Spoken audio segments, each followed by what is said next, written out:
Hello, folks, and welcome to the Real Men of Real Estate radio show. I'm your host today, Patrick Franz, the Note Mentor. And when you tune into my show, you're going to learn how to build passive monthly cash flow and create true financial freedom by investing in mortgage notes. You'll learn how to collect cash flow from real estate without actually owning the real estate. Who really wants to deal with tenants and toilets and termites or any of the other troubles associated with being a landlord? So listen, I plan to bring amazing experts on the show so that you all can get a well-rounded view of note investing and possibly change your financial future for the better and leave a better financial legacy. So y'all know financial intelligence is what I preach, but note investing is what I teach. And on today's show, we are lucky to have two fine gentlemen that I know very well. They have a company called PaperStack, and we're going to get into that. But paperstack.com is a place where individuals, just like you listeners, can go onto their website and you can buy a mortgage note as an investment. Okay, but some people may not even know what I'm talking about, and we're going to introduce these guys here in a minute. I got Brett Berkey and Rick Allen. They're from paperstack.com. They're my guests on the show. You're not going to want to miss a minute of what these guys have to say because it's an awesome opportunity. But before I let them come on and introduce themselves, what opportunity is it that we are going to be talking about today, right? The opportunity of note investing. What does that mean, right? We talk about mortgage note investing, but a mortgage note is just a promissory note that people fill out when they borrow money to buy a property, right? Buy a house. That's called a promissory note. And it spells out the terms in which that money is to be borrowed and paid back. There's another document called a mortgage document. The borrowers, the people who get a loan from the bank to buy a house, we as borrowers fill out a mortgage document and give it to the bank. And it says we're pledging our physical piece of real estate as collateral in case we don't pay back based on the terms of that promissory note. Does that sound about right, guys? That's it, man. You nailed it. You sound like you teach this stuff.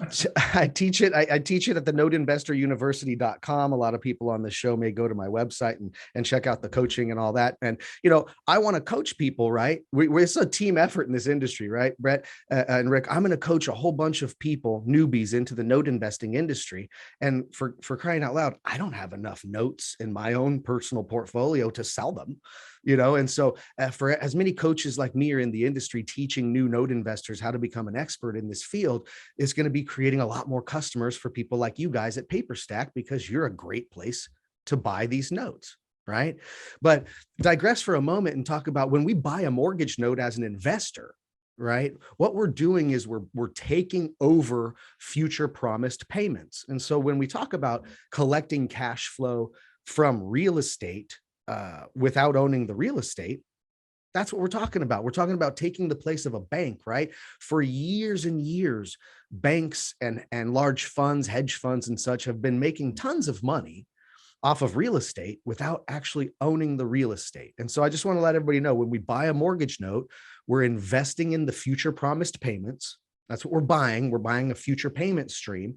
And so it's kind of like if you bought a house and then you put a renter in there as a tenant and you acted as a landlord and you started collecting rent. Well, you're getting paid every month from that real estate, but you have to have those headaches associated with being the landlord, right? Every time a toilet leaks or a water heater breaks, you get the phone call. Probably have to suffer some expense and maintenance costs as well, which takes away from your ROI. And so a lot of people are into talking about passive income these days. We hear this term passive income all the time. And I love to sit people down and tell them, guys, there's no passive income. There's no way to have pure passive life where you just sit and do nothing and you just money comes in. It's almost impossible. Even when you start making good money in sort of a passive business, you still have to manage your money. Okay. You still have to maintain to make sure your business is still running well. So nothing is totally passive. But when I'm talking about an investment that is a fairly safe investment, an investment that has a fairly nice yield to it, and an investment that produces monthly cash flow, which are three pretty neat things to find in one investment. It's very rare. When we talk about that, though, how neat is it that most of the time people pay their mortgage payments on time? By rule of thumb, most of the time it happens that way. And so when you buy a note instead of a rental property, you're buying the promissory note, taking the place of the bank. And now that borrower living in the home owes you their mortgage payment every month.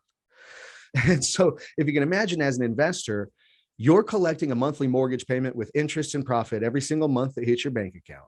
But when the water heater breaks or the toilet has a leak, they don't call you, right? What homeowner that's living at their house that's a homeowner calls the banker at Wells Fargo, because that's who their loan's with, to say, my toilet's got a leak. Can you send somebody over to fix it? It's kind of funny, right?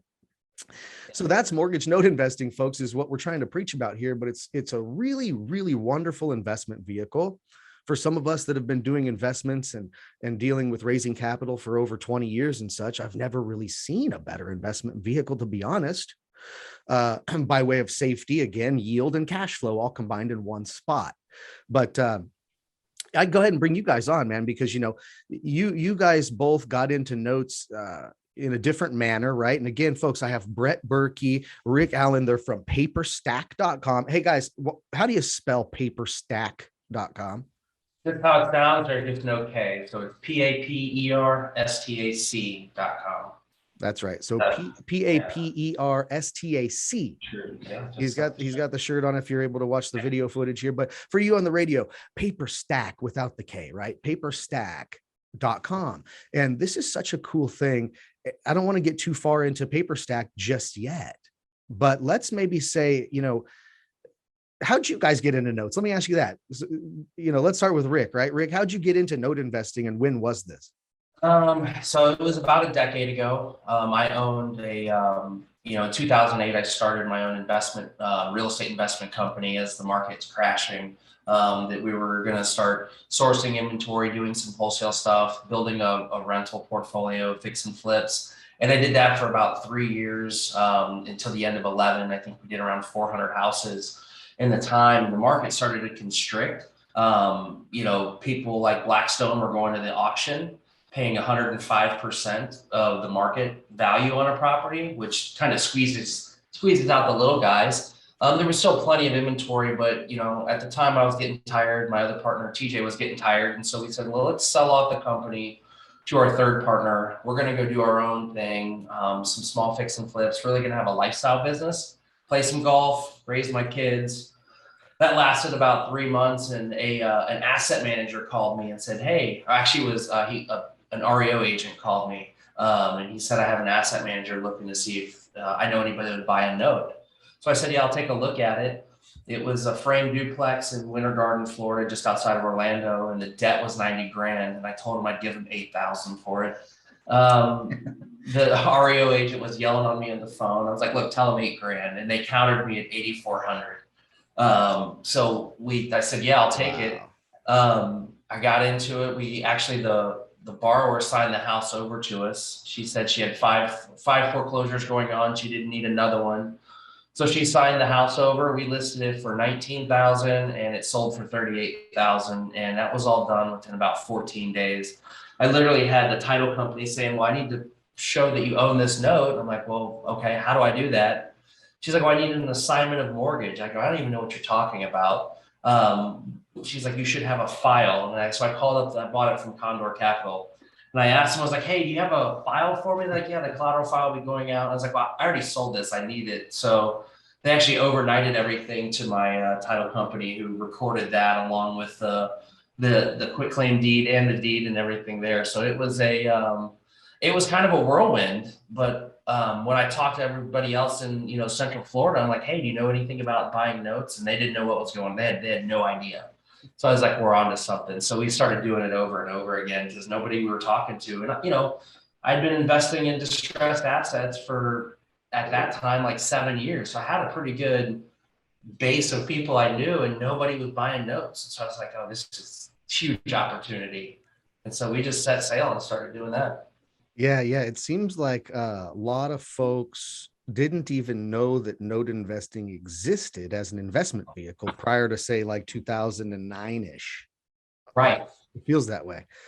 Yeah, we didn't, it was funny because in like 2008, 2009, 10, my partner and I, we were obviously buying off the MLS for real estate. And we're like, golly, unless you had a bank agent in your pocket, and we would do that. I'd say, look, you keep both sides of the commission, you represent me, get me these houses. But the bank agents, like, we would always say, man, can you imagine if you were the bank right now? You have all these deals that everybody wants, and they're just throwing offers at you right and left. We're like, that'd be so cool. And then we had the chance. We're like, dude, we just became the bank. And that was, for the longest time, we said we would, when we were raising capital, it's like, learn how to become the bank. This is how you can invest in this stuff and be the bank, instead of being, like you said, instead of owning the actual real estate. You just get it, buy the real estate or buy the note, and just have the real estate sort of back it. I love when I say, Rick, I love when I say to newer people getting into the game, a lot of people come from real estate, right? Because we specialize in buying promissory notes that are backed by single family homes. But it's amazing when you tell people that this note investing exists, and they kind of don't understand. But you say, well, big banks, they've been pretty good at making money for a long time now, right? They got the big shiny buildings in all the cities. And I say, banks don't flip houses. And they kind of go, really? I never thought about it that way. And banks don't have a bunch of rental homes and act as landlords and all that for people. And so hilarious anyways, but we're going to take our first commercial break, guys, and we're going to come back after just a few minutes here and talk with Brett Berkey, Rick Allen of paperstack.com, a little bit more about why node investing is an awesome thing. You're going to want to hear about it. Don't go anywhere, and we'll be right back.